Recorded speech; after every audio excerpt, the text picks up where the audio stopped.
नमस्कार, knocking-news.com में आपका स्वागत है। मैं हूं गिरिजेश वशिष्ठ।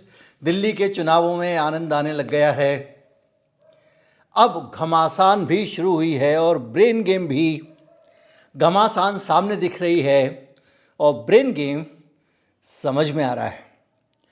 दिल्ली में इस बार कांग्रेस पार्टी अरविंद केजरीवाल के साथ मिलकर ऐसी बिसात बिछा रही है जो कहीं भारतीय जनता पार्टी को भारी ना पड़ जाए।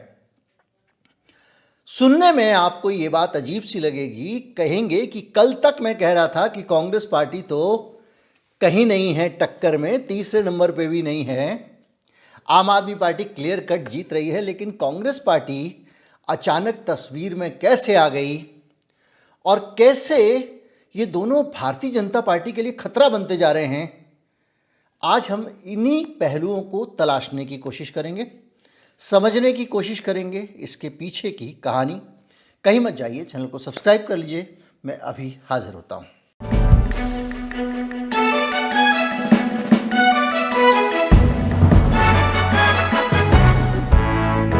खबरें छप रही हैं, हेडलाइंस आ रहे हैं कि आम आदमी पार्टी ने कांग्रेस से कहा है कि अगर इंडिया गठबंधन को बचाना है तो हमें अजय माकन का सिर चाहिए। यानी अजय माकन को आप तत्काल प्रभाव से हटाइए, वरना हम इंडिया गठबंधन छोड़ देंगे। और उन्होंने आरोप ये इसलिए लगाया है, ये आरोप जो है आम आदमी पार्टी का, वो ये है कि अजय माकन ने केजरीवाल को देश विरोधी आदमी बताया है और केजरीवाल के खिलाफ एफआईआर दर्ज कराई है। गुस्से में तड़पती हुई आम आदमी पार्टी की तरफ से संजय सिंह ने प्रेस कॉन्फ्रेंस की, आतिशी ने प्रेस कॉन्फ्रेंस की और बड़े बड़े आरोप लगाए। पहले इन आरोपों को सुनेंगे तो हम समझेंगे कि ये तस्वीर क्या निकल के आ रही है और ये किधर जा रही है। सुन लीजिए। दिल्ली के अंदर इनके एक नेता हैं अजय माकन जी। अजय माकन जी बीजेपी की स्क्रिप्ट पढ़ते हैं, बीजेपी के कहने पर बयान देते हैं, बीजेपी के कहने पे आम आदमी पार्टी के नेताओं को टारगेट करते हैं। और कल उन्होंने सारी हदें पार करके देश के लोकप्रिय नेता, दिल्ली के सबसे लोकप्रिय नेता अरविंद केजरीवाल जी, जो हमारी पार्टी के अगुवा हैं, उनको कह रहे हैं एंटी नेशनल है केजरीवाल। केजरीवाल अगर एंटी नेशनल है तो आप मुझे बताइए, वो केजरीवाल दिल्ली के लोगों के लिए शिक्षा, स्वास्थ्य, बिजली, पानी, रोजगार का इंतजाम कैसे कर रहे हैं? आज तक अजय माकन ने या कांग्रेस पार्टी ने दिल्ली में किसी बीजेपी के नेता को एंटी नेशनल नहीं बोला। हम राष्ट्र विरोधी हैं, अरविंद केजरीवाल राष्ट्रद्रोही हैं। ये किस प्रकार का बयान है? कल कांग्रेस पार्टी ने अरविंद केजरीवाल जी के खिलाफ और मेरे खिलाफ एक एफआईआर दर्ज कराई। क्यों? बीजेपी के खिलाफ क्या आज तक कांग्रेस ने कोई कंप्लेंट करी, कोई एफआईआर करवाई है? नहीं करवाई, लेकिन आम आदमी पार्टी के नेताओं के खिलाफ करवा रहे हैं। तीसरी बात, हमें आधिकारिक सूत्रों से पता चला है कि कांग्रेस के जो प्रत्याशी हैं उनका चुनाव का खर्चा भारतीय जनता पार्टी से आ रहा है। भारतीय जनता पार्टी कांग्रेस के प्रत्याशियों की फंडिंग कर रही है। आरोप यह भी लगाया गया है कि कांग्रेस पार्टी के जो कैंडिडेट दिल्ली में लड़ रहे हैं उनको भारतीय जनता पार्टी पैसे दे रही है। इस आरोप का मतलब क्या है, इसको समझने के लिए पहले कल के अजय माकन के बयान देखिए। मैं आपको आज आपके माध्यम से दिल्ली की जनता से कांग्रेस ये पूछना चाहती है कि केजरीवाल की जो पार्टी की स्थापना हुई थी वो लोकपाल के नाम पे हुई थी। अब कहाँ है लोकपाल? अब लोकपाल के लिए कोई धरना नहीं, कोई प्रतिवेदन नहीं, कोई कोर्ट के अंदर कहीं पे भी नहीं गए। वो कहते हैं कि दिल्ली के अंदर उपराज्यपाल उनको लोकपाल नहीं पास करने देता, दिल्ली में पूरी पावर नहीं है, लोकपाल नहीं पास करने देता। चलिए, दिल्ली में पास नहीं कर सकते, पंजाब में कर दीजिए। पंजाब में कौन उनको रोकता है? पंजाब में तो उनको पूरी सरकार है, पंजाब में उपराज्यपाल तो नहीं है। तो इनका मकसद, ये पार्टी जो बनी थी, लोकपाल को बनाने के नाम पे पार्टी अपने आप को लेकर के आए थे। कहाँ है लोकपाल? इसलिए लोकपाल नहीं बना रहे क्योंकि इनको डर है कि लोकपाल अगर बनेगा, जिस लोकपाल की ये बात पहले करते थे, तो लोकपाल अगर बनेगा, पूरी पावर उसको मिलेगी, तो सबसे पहले जेल केजरीवाल को ही भेजेगा लोकपाल। इसलिए अजय माकन ने बहुत सारी बातें ऐसी कही हैं जिसमें कहा गया कि केजरीवाल के साथ जाना बहुत बड़ी गलती थी। अरविंद केजरीवाल ने दिल्ली में ये किया, अरविंद केजरीवाल ने वो किया। अरविंद केजरीवाल बीजेपी की बी टीम है। ये कह रहे हैं कि कांग्रेस बीजेपी की बी टीम है। दोनों के निशाने पर परोक्ष रूप से बीजेपी है। अब आप कहेंगे, जब आपने कार्यक्रम शुरू किया तो ये कहा कि बीजेपी को दोनों मिलकर नुकसान पहुंचाने वाले हैं, लेकिन जो तस्वीर दिख रही है उसमें तो इंडिया गठबंधन हरियाणा की तरह अलग अलग लड़ रहा है और हार जाएगा।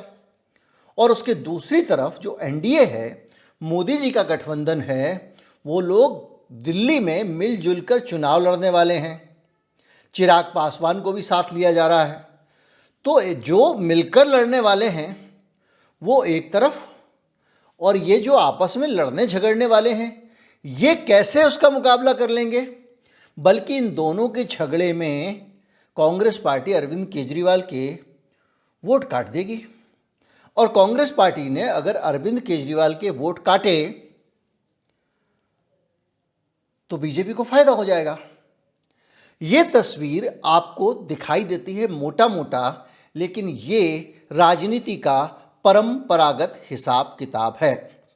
अजय माकन की पूरी एंट्री के बाद आम आदमी पार्टी पर कांग्रेस पार्टी के हमलों के बाद जो सीन है हमारे सामने, जो तस्वीर है, वो तस्वीर ये कह रही है कि हेडलाइन मैनेजमेंट में एक तरफ आम आदमी पार्टी है, दूसरी तरफ कांग्रेस पार्टी है। हर तरफ एक ही आवाज़ गूंज रही है आम आदमी पार्टी की, और आम आदमी पार्टी जो कुछ कह रही है उसमें बार बार कांग्रेस कांग्रेस कांग्रेस दोहरा रही है, और कांग्रेस पार्टी जो कुछ कह रही है उसमें बार बार आम आदमी पार्टी आम आदमी पार्टी आम आदमी पार्टी दोहरा रही है। यानी ये दोनों ही एक दूसरे को इतना बड़ा शोर में खड़ा कर रहे हैं जिसमें भारतीय जनता पार्टी हो सकता है कहीं खो जाए। ये मैं बात कर रहा हूँ परसेप्शन की लड़ाई की। बहुत सारे फैक्टर होते हैं, जाति के फैक्टर होते हैं, धर्म के फैक्टर होते हैं, क्लास कैरेक्टर होता है, और आर्थिक फैक्टर हैं, जो लाभार्थी योजना वाली बातें हैं, वो सारी चीज़ें अलग हैं। नोट बांट रही बीजेपी, वो अलग हैं। लेकिन ये परसेप्शन फैक्टर, और चुनाव में परसेप्शन फैक्टर बहुत मायने रखता है, क्योंकि एक बड़ा वोटर ये देख के वोट देखता है कि कौन जीत रहा है, कौन हार रहा है। तो इस मामले में ये जो मैं कह रहा हूं कि इन दोनों की आपस की लड़ाई में इन दोनों का ही फायदा है, तो ये बात शायद आपको हजम ना हो। लेकिन थोड़ा पहले आप लोकसभा चुनाव में जाएं तो इंडिया गठबंधन का पूरे देश में एक बेहतरीन तालमेल था। लेकिन बंगाल में ममता बनर्जी कांग्रेस के साथ नहीं लड़ी, उन्होंने कांग्रेस को कोई सीट नहीं दी। क्यों नहीं दी? कांग्रेस को अगर ममता बनर्जी सीट दे देती, कांग्रेस के साथ मिलकर लड़ती, तो जो एंटी इनकम्बेंसी है, ममता बनर्जी से छिटक कर जाने वाला वोट है, वो पूरा वोट कंसोलिडेट होकर बीजेपी के पास जाता। जो सकारात्मक प्रोग्रेसिव आइडियोलॉजी के लोग हैं, जो भारतीय जनता पार्टी की सांप्रदायिक राजनीति को पसंद नहीं करते, उन लोगों के पास अगर ममता बनर्जी के खिलाफ वोट देना है, कोई विकल्प नहीं बचता। यानी अलग अलग लड़ने में ही भलाई थी। ये विश्लेषण मैंने तब किया था, और मेरे साथ साथ बहुत सारे लोगों ने ये राय जताई थी। और जब बंगाल के नतीजे आए तो साफ दिखाई दे गया कि ममता बनर्जी ने किस खूबसूरती के साथ आपस में लड़के भी बीजेपी को बहुत अच्छी तरह से तराशा है। दिल्ली में बिल्कुल वही की वही सिचुएशन है। दिल्ली में केजरीवाल की सरकार को लंबा अरसा हो गया है और 3 टर्म में इस सरकार के रहने के बाद जाहिर बात है बहुत सारी नाराज़गियाँ भी हैं, बहुत सारी ऐसी चीज़ें हैं जो किसी भी सरकार के खिलाफ एक समय के बाद विकसित हो जाती हैं। तो क्या उन नाराज़गियों का फ़ायदा इंडिया गठबंधन एनडीए को मिलने देगा? क्या उन नाराज़गियों का फ़ायदा भारतीय जनता पार्टी को हो जाने दिया जाए? यानी जो लोग बीजेपी की सांप्रदायिक राजनीति को पसंद नहीं करते हैं, जो लोग दिल्ली में बीजेपी के विरोधी हैं, वो अगर केजरीवाल को वोट ना देना चाहें तो उनके पास विकल्प क्या है? कांग्रेस पार्टी और आम आदमी पार्टी की लड़ाई में अगर इंटेंसिटी बढ़ती है, अगर इनका झगड़ा बढ़ता है और ये मिलजुल के लड़ते हैं, तो निश्चित तौर पे हर तरफ शोर इन दोनों ही लोगों का रहेगा। और ये मुझे लगता है कि इन दोनों का मिला जुला शार्प ब्रेन गेम है, जो आम तौर पे केजरीवाल स्टाइल ऑफ मैनेजमेंट है। हम कहेंगे कि इसको किस तरह से एग्जीक्यूट किया जाएगा, तो आप बहुत सारा 70 सीटें हैं दिल्ली की, तीनों पार्टियों को मिला के 210 कैंडिडेट होते हैं। तो मैं एक एक सीट पे जाऊंगा तो गड़बड़ हो जाएगा, लेकिन आप इस बात पे गौर कीजिएगा कि जहां पे जो सीट गठबंधन नहीं हुआ है लेकिन जो सीट लगता है कि कांग्रेस जीत सकती है, वहां पर केजरीवाल कमज़ोर उम्मीदवार खड़ा कर रहे हैं, और जहां आम आदमी पार्टी का जीतना तय है वहां कांग्रेस कमज़ोर उम्मीदवार खड़ा कर रही है। लेकिन दोनों ही केस में भारतीय जनता पार्टी के पास वोट नहीं जाने दिया जाएगा। लेकिन यहाँ पर एक लोचा है, और वो लोचा जो है, वो जो फैक्टर है जो इसको पूरे मामले को बिगाड़ सकता है, गड़बड़ कर सकता है, वो फैक्टर भी वही आदमी है जिसने एक दिन के अंदर दिल्ली के चुनाव में गर्मी ला दी है और भारतीय जनता पार्टी के बारे में चर्चाएं बंद हो गई हैं। कांग्रेस और आम आदमी पार्टी झगड़ रहे हैं। उस आदमी का नाम है अजय माकन। मोदी जी को हम लोग अक्सर, बहुत सारे लोग निंदा करते हैं तो पनौती बोलते हैं। अजय माकन की स्थिति भी कांग्रेस पार्टी में करीब करीब पनौती वाली है। मैं ये भाग्य को मानता नहीं हूँ, और पनौती जैसे शब्द वहीं भाग्यवाद से आते हैं। लेकिन अजय माकन जहाँ जहाँ पाँव पड़े संतन के तहाँ तहाँ बंटाधार का रिकॉर्ड रखते हैं। 2014 में जो बुरी तरह से हार हुई थी बीजेपी के केजरीवाल के सामने, अजय माकन की सारी सीटें कांग्रेस पार्टी हार गई थी। उस समय कांग्रेस का नेतृत्व अजय माकन के पास ही था, और वो अजय माकन है जो अजय माकन उससे पहले केंद्र की सरकार में खेल मंत्री होते थे, और इन्हीं के कार्यकाल में भारत में कॉमनवेल्थ गेम हुआ था, और उस कॉमनवेल्थ गेम के अंदर दुनिया भर के भ्रष्टाचार के आरोप लगे थे दिल्ली की मुख्यमंत्री शीला दीक्षित पर। बहुत सारे आरोप इधर उधर से आ रहे थे, बहुत सारी जानकारियां लीक हो रही थी, और वो जानकारियां शीला दीक्षित के खिलाफ इस्तेमाल हो रही थी। अजय माकन वो नेता हैं जिन्होंने सबसे ज़्यादा शीला विरोधियों को दिल्ली में संगठित किया। अजय माकन वो नेता हैं जिसने सबसे ज़्यादा दिल्ली में शीला दीक्षित को पसंद ना करने वाले लोग पैदा किए। अजय माकन के साथ में नाम गिनाऊं, जगदीश टाइटलर, अजय माकन के साथ में मुकेश शर्मा, जेपी अग्रवाल, सारे नेता, यहाँ तक उस जमाने में दीपचंद बंधु हुआ करते थे, वो एक एक नेता ने इकट्ठे होकर शीला दीक्षित को बदनाम करना का काम किया, और पार्टी के अंदर ही लड़ाई नहीं लड़ी, खुलकर मीडिया के सामने, प्रेस के सामने, कभी मेरिडियन होटल में मीटिंग हो रही है, कहीं कुछ हो रहा है, कहीं कुछ हो रहा है, और इन लोगों ने जम के मोर्चा खोला। जिसके जो जी में आए वो बोला और अपनी ही सरकार को बदनाम करते रहे। लेकिन ये भूल गए कि वो एक इंडिविजुअल को, एक शीला दीक्षित को बदनाम नहीं कर रहे हैं, बल्कि अपनी ही पार्टी को मट्ठा दे रहे हैं।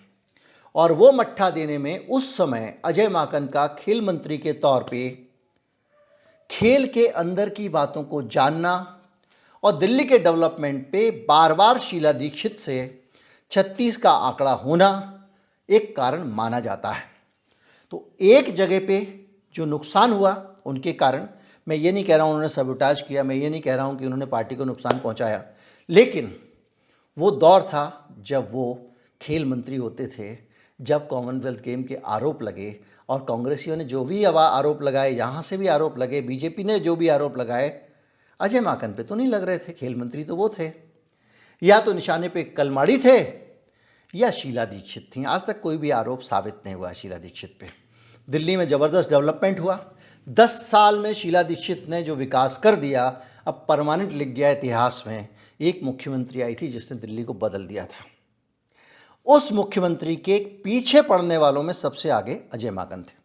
थोड़ा आगे बढ़ते हैं। अभी हाल के कुछ सालों को अगर आप लें तो राजस्थान में एक बड़ा कदम उठाया जा रहा था, और वो कदम ये था कि सचिन पायलट को राजस्थान का मुख्यमंत्री बना दिया जाए। और ये कदम उठाने वाले कौन लोग थे? हाई कमान था? नहीं था। उसमें अजय माकन खुद का खेल था? नहीं था, नहीं पता। लेकिन अजय माकन राजस्थान में पर्यवेक्षक बन के गए थे और ये विधायक दल की बैठक बुला के सचिन पायलट की ताजपोशी कराना चाहते थे। ऐसा आरोप गहलोत के समर्थकों ने लगाया। गहलोत मुख्यमंत्री थे और उनके पास बहुत पावर थी और समर्थन भी। तो एक पैरेलल विधायक दल की बैठक होती है राजस्थान में, और अजय माकन अपने टास्क को बेहद विफलता के साथ, बेहद कमज़ोरी के साथ, बेहद नाकामी के साथ अंजाम देते हैं और वो उल्टा कर बैठते हैं। वहाँ पर गहलोत का गुट हावी पड़ जाता है और सचिन पायलट को ये मुख्यमंत्री नहीं बना पाते। 2022 की बात है, जहाँ तक मुझे याद है, सितंबर की बात है। तो उसके बाद अजय माकन को इस्तीफा देना पड़ा था। एक टास्क था, 2 पर्यवेक्षक गए थे। एक तो खड़गे साहब गए थे, उस वक्त ही पार्टी प्रेसिडेंट नहीं होते थे। दूसरे गए थे अजय माकन। अगर पार्टी हाईकमान ने भेजा था ताजपोशी के लिए तो भी वहाँ पर उन्होंने काम खराब किया, परफॉर्मेंस उनका खराब था। या फिर ये अपनी मर्जी से अगर सचिन पायलट को वहाँ पर पुश कर रहे थे तो भी इन्होंने पार्टी को अंदर से कमज़ोर किया। बहरहाल ये अपना सा मुँह लेकर लौट आए और उस वक्त जो खबरें आई थी उसके हिसाब से खड़गे साहब के साथ में इनके काफ़ी मतभेद हुए थे, क्योंकि खड़गे साहब सीधा रास्ता चलना चाहते थे, लेकिन अजय माकन जो है वो हमेशा कंट्रोवर्सी में रहे हैं। अजय माकन ने जब दिल्ली की अध्यक्ष का पद छोड़ा अभी बाद में, तब भी उन्होंने अपनी तबीयत का बहाना बनाया। ये कहा कि मुझे ऐसी बीमारी हो गई जो ठीक ही नहीं हो सकती, डिजनरेटिव चेंजेस हैं, पूरी उम्र चलेंगे, हड्डियों में कुछ दिक्कत आ गई है, और फिर उन्होंने पद ले लिया। वहाँ से लौट के अजय माकन आते हैं राजस्थान से और उनको बना दिया जाता है केंद्रीय कोषाध्यक्ष। मोतीलाल वोरा की जो जगह थी वो जगह इनको दे दी गई। ट्रेजरर बन गए ऑल इंडिया कांग्रेस कमेटी के। ट्रेजरर बनने के बाद अजय माकन का जो परफॉर्मेंस है वो ये है कि इतिहास में, देश की आज़ादी के इतिहास में पहली बार कांग्रेस पार्टी के खाते सील किए गए, सीज किए गए, तो ट्रेजरर थे Ajay Maken. Income tax department के साथ जो कोऑर्डिनेट करना था, जो नहीं करना था, वो सारा काम इनका था। उसके साथ में जो कम्युनिकेशन करना था वो काम इनका था। लेकिन ऐन चुनाव के वक्त में हाथ खड़े कर दिए इन्होंने। और जो केंद्रीय नेतृत्व है पार्टी का, उसने बाद में कहा कि इसको गलत मंशा से सीज किया गया। हमको भी लगता है कि गलत मंशा से किया गया, लेकिन गलत मंशा थी तो भी ये कहने के अलावा कोई रास्ता भी तो कांग्रेस पार्टी के पास नहीं था। क्या समय रहते पत्राचार किया? इसको लेकर बहुत सारी आलोचनाएं अजय माकन की अंदर ही अंदर होती हैं। जाहिर बात है कि केजरीवाल की जो प्रतिक्रिया आई है उसकी इंटेंसिटी बहुत ज़्यादा है, और इस इंटेंसिटी के कारण एक चीज़ पक्की है कि दिल्ली के चुनाव में केजरीवाल अभी भी बहुत समझदारी से ये खेल खेल रहे हैं। देखिए, अजय माकन के इस बयान के बाद स्थितियां बिगड़ सकती थीं, लेकिन इस स्थिति को अब बदल दिया गया है, और इस तरह बदल दिया गया है कि अब कांग्रेस और आम आदमी पार्टी एक दूसरे से टकरा रहे हैं। और मेले में ये जो सांडों की लड़ाई हो रही है, इसको देखने के लिए पूरी भीड़ आ गई है और वहाँ बाइस्कोप चल रहा है, वो एक तरफ बैठा हुआ है। तो निचोड़ की बात यह है कि अगर अजय माकन ने यहाँ पर भी कोई रायता नहीं फैलाया, क्योंकि अभी तक का मैंने आपको जितने भी उदाहरण दिए उन सारे उदाहरणों में अगर कोई सबसे ज़्यादा फायदे में रहा तो वो है भारतीय जनता पार्टी। लोकसभा चुनाव के दौरान भी बहुत सारी बातें इस तरह की उठी थीं, बहुत सारे मसले आए थे। दिल्ली के कई सांसदों को शायद चुनाव इसलिए हारना पड़ा क्योंकि वहाँ पर बहुत सारा भितरघात था, अंदरूनी कलह थी। इसलिए उस पर मैं जाना नहीं चाहूँगा क्योंकि उसमें स्पष्ट कोई आरोप किसी का नाम लेकर किसी पर नहीं लगाया गया था। लेकिन एक चीज़ साफ दिखाई देती है, एक पैटर्न दिखाई देता है कि भाई साहब को सबसे ज़्यादा पसंद करते हैं राहुल गांधी। राहुल गांधी ने उन्हें हमेशा जिम्मेदारी का काम दिया, हमेशा अहम जिम्मेदारियां निभाई और जब जब जहां जहां इस तरह का मौका आया उन्होंने जो कुछ भी किया या जो कुछ उनके हाथ से हुआ, कभी कभी किस्मत भी होती, इसलिए मैंने पनौती कहा था, वो सब भारतीय जनता पार्टी के फायदे में गया। तो ये जो मोमेंटम आया है अब और जो उम्मीद बंधी है कि कांग्रेस पार्टी कुछ कर सकती है और जो दिखाई दे रहा है कि कांग्रेस और आम आदमी पार्टी अगर लड़ते हैं और इतना शोर करते हैं तो भारतीय जनता पार्टी दब जाएगी। ये रुपए बांटने का जो खेल चल रहा है इससे कोई बहुत फर्क पड़ने वाला नहीं है। तो यहां जाके सबसे बड़ी समस्या कांग्रेस के पास में है और वो है अजय माकन वाली। अगर वो अजय माकन को अच्छी तरह से नियंत्रित रख पाते हैं और दिल्ली में अरविंद केजरीवाल और कांग्रेस के बीच में इसी तरह से एक गर्मी पनपी रहती है तो इस बार के नतीजे बहुत चौंकाने वाले हो सकते हैं। क्योंकि दिल्ली में आप जाइए, गली में जाइए, मोहल्ले में जाइए, चौराहे पे जाइए, राहुल गांधी के फैन बहुत बड़े हैं। भारतीय जनता पार्टी के मोदी राज के बाद से बहुत सारी चीज़ें ऐसी आई जो व्हाट्सएप ग्रुप्स हैं सोसाइटीज़ के दिल्ली में बहुत सारे, उनमें भी मोदी का जो अंध समर्थन था वो काफ़ी कम हुआ है। अरविंद केजरीवाल का जो कामकाज का तरीका है उसने काफ़ी उम्मीद बढ़ाई है। लेकिन जो भी चीज़ें अरविंद केजरीवाल के खिलाफ जाती हैं उन चीज़ों में कांग्रेस पार्टी के लिए एक मौका है कि उन चीज़ों को अपने हाथ में ले ले कि भैया आपने तो ये कहा था कि करप्शन का आरोप लगेगा तो तुरंत जो है निकाल दूंगा या छोड़ दूंगा, और आपने शीला दीक्षित को बदनाम किया और जिस शीला दीक्षित पे आरोप लगाते थे आप कि दिल्ली की कानून व्यवस्था उसके राज्य में ख़राब है, ये है वो है, अब समझ में आ रहा है कि दिल्ली शीला दीक्षित के हाथ में ही पुलिस ही नहीं थी। अब आप जो बोल रहे हो तो जो भी चीज़ें हैं ये जाने वाली हैं कांग्रेस के पक्ष में। और अरविंद केजरीवाल के पास तो ब्रह्मास्त्र है। मैंने आपको बताया किस तरह से 10 से 12 हज़ार रुपये महीने की बचत दिल्ली वालों की अरविंद केजरीवाल के होने से है और ये एक अपने आप में बड़ी ताकत है। कुछ लोग ये कह सकते हैं कि केजरीवाल जो है वो ये कह रहा है कि हाँ हमसे कुछ काम नहीं हो पाया, हमसे कुछ गलतियाँ छूट गई हैं, तो ये बहुत सामान्य है। और कोई भी मैच्योर पॉलिटिशियन जो सरकार में ऐसे ही बयान देता है, शीला दीक्षित भी ऐसे ही बयान देती थी, याद कीजिए कि हमसे कुछ कमी रह गई है जिसको अब हम पूरा करेंगे। अगर आप ये कहोगे मैंने सब कुछ कर दिया, बहुत बढ़िया कर दिया, तो आपको वोट किस लिए चाहिए? निश्चित तौर पे अरविंद केजरीवाल का फोकस शिक्षा और स्वास्थ्य पे है, तो दिल्ली की सड़कों का काम उतना अच्छा नहीं हो पाया। जो बन गई थी अच्छी सड़कें किसी ज़माने में, उन्हीं की मरम्मत के काम चल रहा है। अब बेहतरीन सड़कें बनाने का वो वादा कर रहे हैं, हो सकता है अगले चुनाव में वो ठीक कर दें। जो भी है कुल मिला के, लेकिन सीन जो है वो बड़ा रोचक है। और दिल्ली में अब आम आदमी पार्टी और कांग्रेस ने जो ट्रैक पकड़ा है, अगर उस ट्रैक से कोई पटरी से उसको नहीं उतारता उसको, तो ये लोग इस बात की संभावना है कि भारतीय जनता पार्टी को तीसरे नंबर पर धकेल दें।